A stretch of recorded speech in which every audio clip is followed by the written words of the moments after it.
Olá, seja muito bem-vindo a mais um Região aqui pela TV União. Você de São João da Boa Vista e de toda a nossa região, as cidades da área de cobertura da TV União, sejam muito bem-vindos. Hoje nós vamos falar sobre Previdência Social. Eu estou com os advogados Deise Siaco e Hermete Piocchi, especialistas em Direito Trabalhista e Previdenciário. Olá, sejam bem-vindos. Obrigado pela presença. Nós que agradecemos, Magalhães. É um prazer estar aqui na TV União. E você participa aqui do Região mandando sua mensagem pelo WhatsApp 19982720221. E a primeira pergunta é para o Dr. Hermete Piocchi. Dr. Hermete, a Advocacia Geral da União anunciou que em breve fará uso da inteligência artificial. E os casos de indeferimento de pedidos no INSS serão reanalisados por meio da inteligência artificial. Esse projeto está para iniciar quando? E já temos aí uma previsão? Magalhães, esse projeto, chamado de Pacífica, pretende implementar um programa piloto em junho deste ano.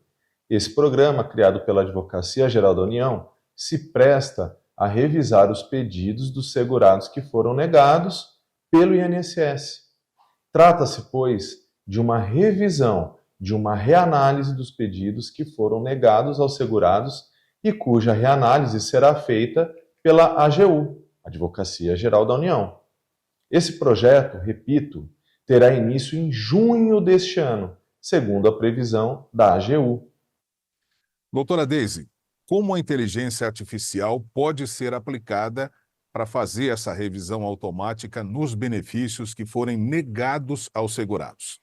Os benefícios previdenciários são diversos, tais como pedidos de auxílio-doença, aposentadoria por invalidez, aposentadoria por idade, aposentadoria por deficiência, temos também o BPC, conhecido como LOAS, revisões em geral, etc.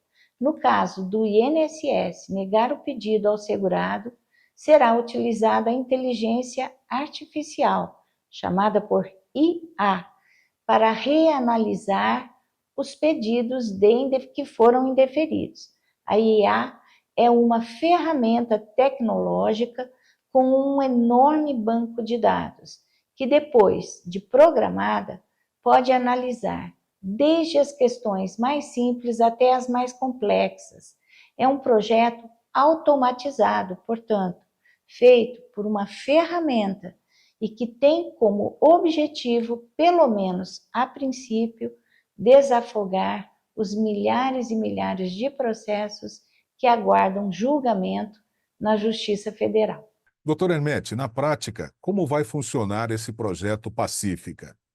Nesse caso específico de utilização da IA para a revisão dos pedidos do INSS, o segurado será estimulado a procurar esse balcão da Advocacia Geral da União antes de buscar o judiciário. Ou seja, ele foi ao INSS e fez o pedido de um benefício de sua aposentadoria, por exemplo. Esse pedido foi negado, seja lá por que motivo. O segurado tem opção de fazer um recurso no próprio INSS. Esse recurso pode ser feito até mesmo de próprio punho ou então por meio de um advogado. Caso o pedido do segurado seja novamente negado, ele poderá procurar a AGU, Advocacia Geral da União, para pedir uma reanálise, o que significa que o segurado, para tentar resolver o seu caso, esse indeferimento, essa negativa do INSS ao seu pedido, terá agora mais uma opção, antes de provocar o judiciário, antes de manifestar seu inconformismo na justiça. Ele poderá pedir uma reanálise na AGU, Advocacia Geral da União. Doutora Deise, esse novo recurso ao segurado que teve seu pedido negado junto ao INSS poderá ser acessado de que forma? O programa piloto ainda está sendo implementado.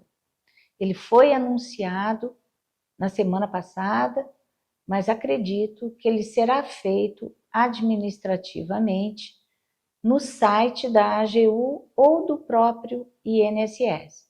ou então por meio do aplicativo do celular, que é mais prático, chamado Meu INSS.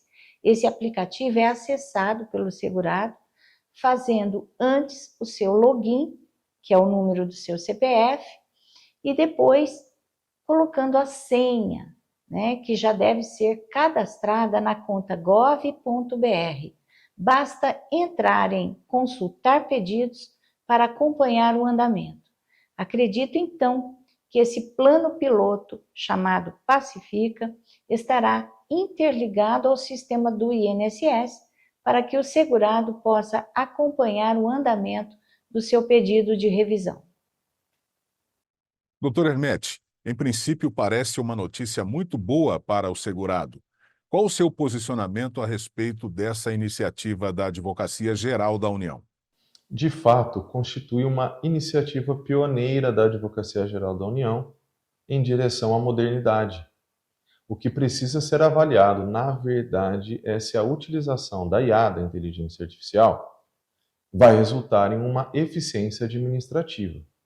E quando se fala em eficiência na administração pública, significa que o gestor público deve ter como objetivo princípio a efetividade, que nada mais seria que obter o resultado na prática, a economicidade, ou seja, não criar novos gastos públicos, gastos inúteis, e também a transparência, né? A dispensa, que dispensa comentários, e por fim, a moralidade, que eu vou traçar aqui um paralelo com legalidade, obedecer às normas legais, seguir a legislação, tudo isso visando cumprir as metas estabelecidas.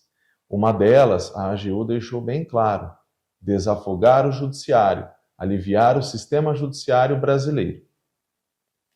Doutora Deise, considerando então esses princípios da administração pública, esse projeto piloto, ele vai trazer benefícios aos segurados que tiverem seus benefícios negados junto ao INSS?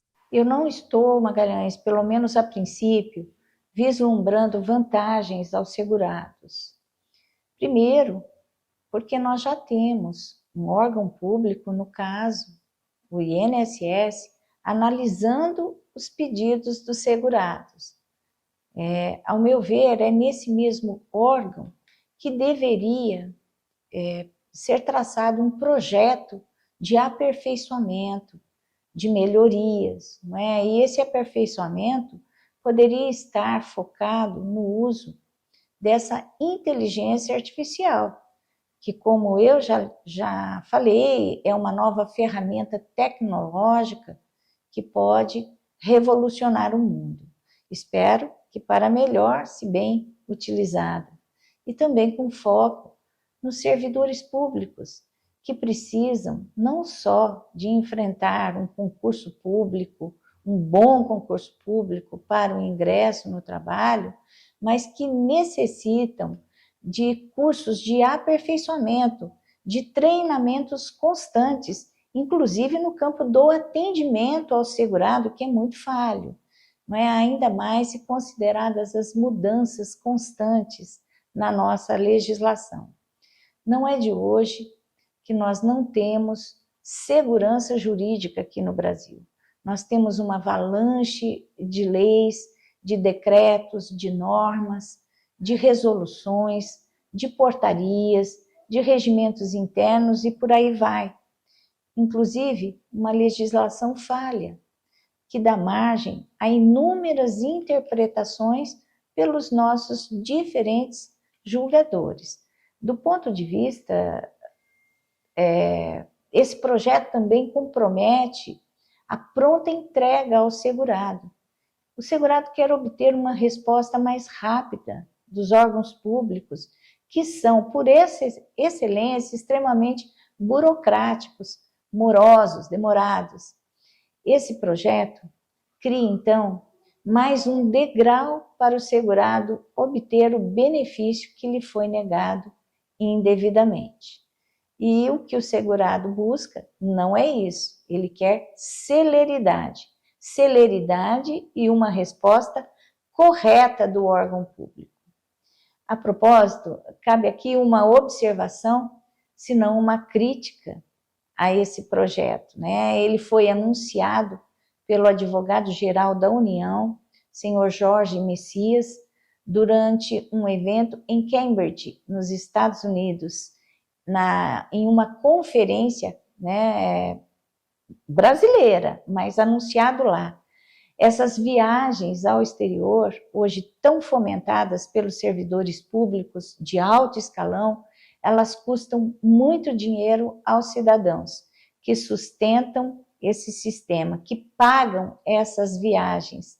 Não é? Se querem, então, se reunir, que o façam, né, para participar de painéis à distância, ou então, melhor ainda, dentro do nosso querido país. Doutor Hermete, a inteligência artificial é realmente uma ferramenta segura para julgar os casos previdenciários?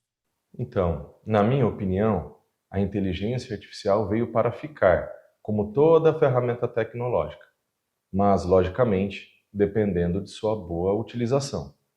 Porque quem vai alimentar essa ferramenta é o ser humano, e não um robô.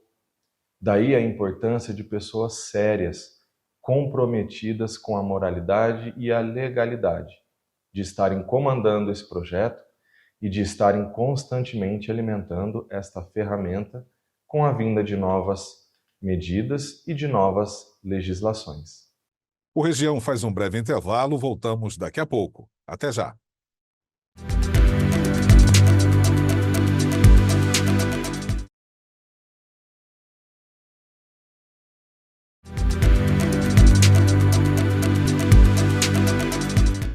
Nós já estamos de volta aqui no Região, hoje com a presença da doutora Deise Ciacco e também do doutor Hermete Piocchi, advogados do escritório Ciacco Advogados, que estão aqui falando sobre previdência social. Doutora Deise, os segurados reclamam muito das decisões do INSS. A reclamação mais frequente é de que não há uma análise caso a caso.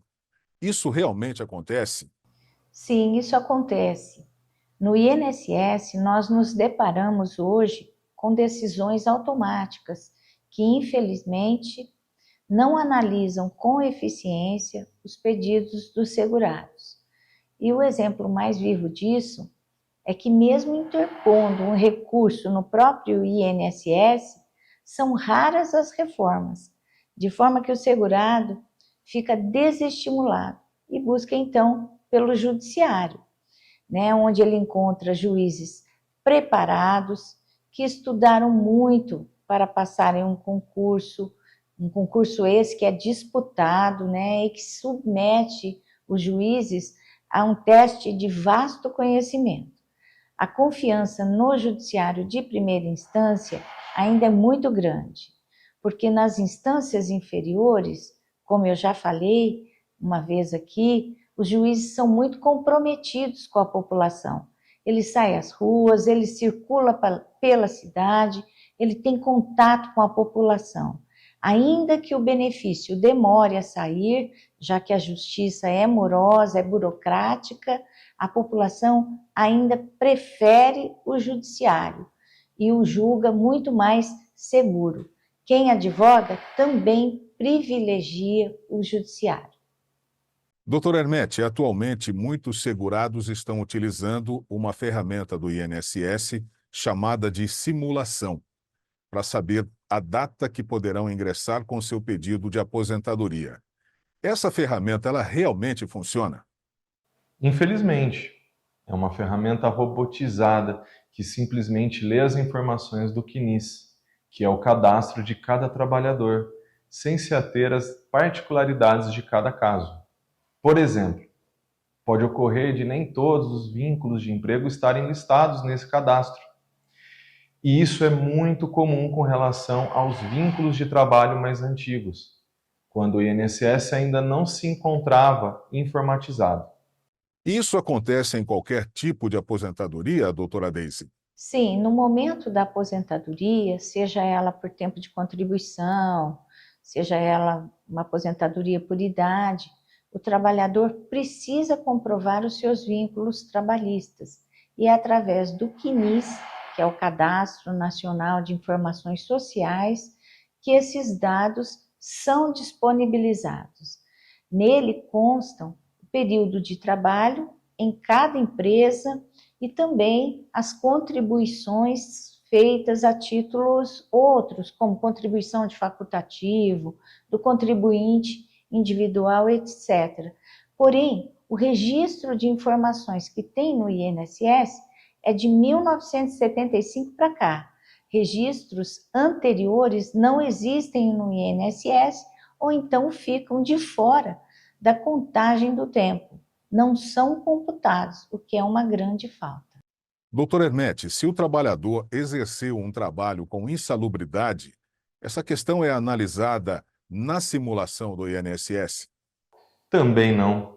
O sistema do INSS, repito, é robotizado.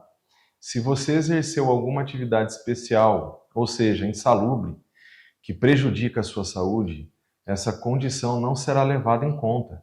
E isso fará muita diferença na contagem do seu tempo de serviço, pois quem fica exposto a condições prejudiciais à saúde ou a condições perigosas tem um bom acréscimo na sua contagem de tempo. Doutora Deise, o senhor José Carlos, que nos acompanha aqui, ele disse que tem tempo especial, mas esse tempo não foi contado na hora da aposentadoria. Ele quer saber qual o motivo. Olá, José Carlos, eu não estou com a sua documentação em mãos, mas eu posso arriscar duas opções, né, para que isso tenha ocorrido, né? Pode ser que você tenha levado um PPP ao INSS, que é um documento apto a comprovar as atividades especiais, mas que não tenha sido preenchido corretamente. Mas pode ser também que você tenha feito contribuições ao INSS como empregado e depois tenha feito contribuições, né, por conta própria em um código 1163, como autônomo ou então como microempresa, onde você só teria direito à aposentadoria por idade.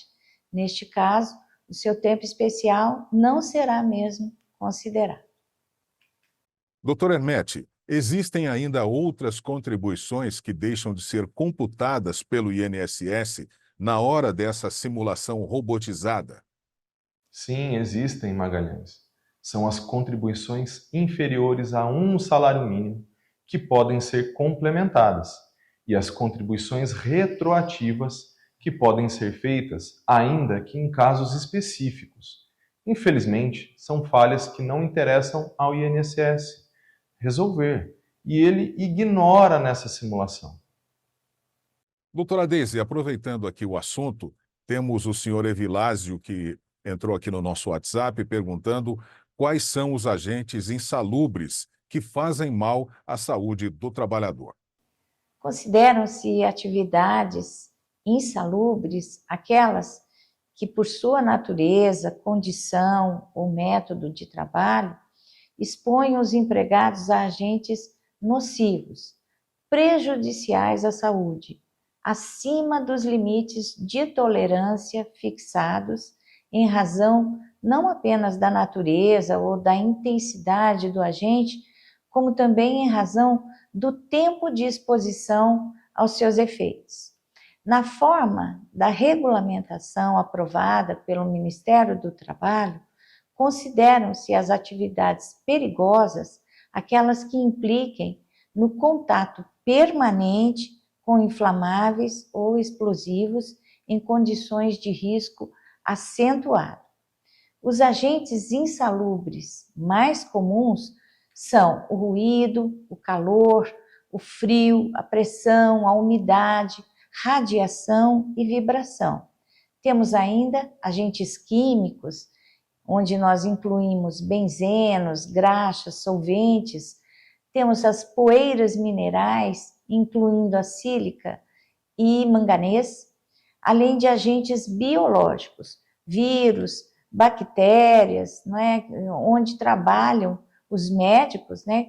E também os dentistas, né? E temos também, agora eu me lembrei, do pessoal que trabalha em lavanderias de hospital com aquelas roupas, né, contaminadas.